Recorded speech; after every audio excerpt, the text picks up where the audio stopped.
Technological advancements are improving our way of life on almost every dimension.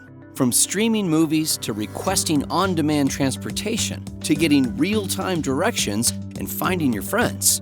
Connectivity-driven technology is now synonymous with life experiences, every day and now on vacation. Many similar advancements are available on your cruise ship, including MedallionNet, the best Wi-Fi at sea. MedallionNet lets you stream movies, shows, and sports, as well as make Wi-Fi phone calls and video conference calls like FaceTime. That's all possible in large part thanks to what lies on board, what flies in the skies above, and the way we fuse all the technology together to ensure your experience is as great as possible. This includes simultaneously accessing multiple satellites in different orbits so that we can 1. Minimize the distance from the ship to the satellite to ensure your connection speed is maximized, and 2. Minimize the impacts of weather and large geographic features so that your connection is reliable. Here's a little bit of the physics behind the best Wi-Fi at sea.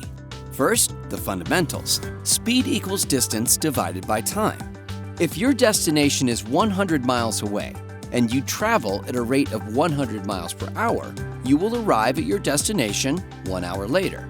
But if you travel at the same speed, 100 miles per hour, and you only need to go a quarter of the distance, or 25 miles, it only takes 1/4 of the time. Likewise, the closer the satellites are to Earth, the less time it takes for the data to travel. Because the distance is shorter.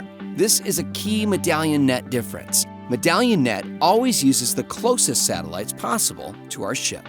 And just for fun, radio waves travel at the speed of light, or 670 million miles per hour. MedallionNet uses mid-Earth orbit satellites, or MEO, that are positioned 8,000 kilometers away, or 4,800 miles above the Earth's surface. At that distance, it only takes 0.2 of a second for your mobile device to communicate from the ship to the satellite. That's fast.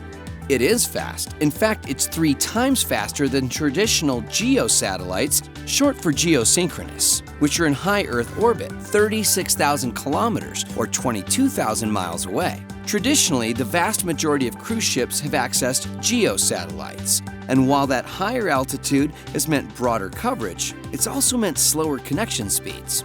Here's another interesting fact. The first GEO satellite, SYNCOM-2, was launched by NASA from Cape Canaveral on July 26, 1963. 50 years later, in 2013, SES Networks created the first MEO satellites, serving cruise ships, and now just 6 years later, there are 20 MEO satellites surrounding the equator that see our Medallion-class ships when they are south of 50 degrees latitude, which aligns with destinations like London and Vancouver, and which corresponds to approximately 80% of Earth's surface. However, this is a cruise ship, and cruise guests love to travel to the ends of the Earth. So what about the other 20%? GEO satellites actually still reign supreme when enabling connectivity in the polar regions. This is because GEO is not impacted by rain and weather. Whereas there's nothing more stunning than the spectacular beauty of the summer months in the northern latitudes. The weather is more dynamic there than in the perpetually sunny Caribbean and Mediterranean. So onboard Princess Cruises ships that feature MedallionNet, we leverage MEO and GEO satellites to keep you connected to the things you love most, and seamlessly shift to GEO when in the north. Thanks, GEO. In these tougher conditions, we're glad you're there. Yes, pages will take a second longer to load, but they will load in any weather condition. So let's switch from meteorology to geology. In northern latitudes, the ships themselves are dwarfed by the massive geographic features you come to see, like mountains, glaciers, and fjords. While gorgeous, these impressive wonders really mess with satellite reception. Whether MEO satellites or GEO satellites, the satellite beams cannot pass through physical geographic features. So with MedallionNet, we do everything possible to ensure the satellite can see the ship, including adding a second GEO satellite into our model, as well as focusing on ship positioning to ensure we get the best look angles possible. When it's impossible to avoid geographical feature interruptions and MedallionNet service becomes interrupted, we will do our best to advise you prior to the outage. There's a map on Ocean View TV that outlines known interruption areas, and if an outage does occur, we hope you'll grab your camera and take a few photos of the impressive natural wonder that's likely causing the interruption.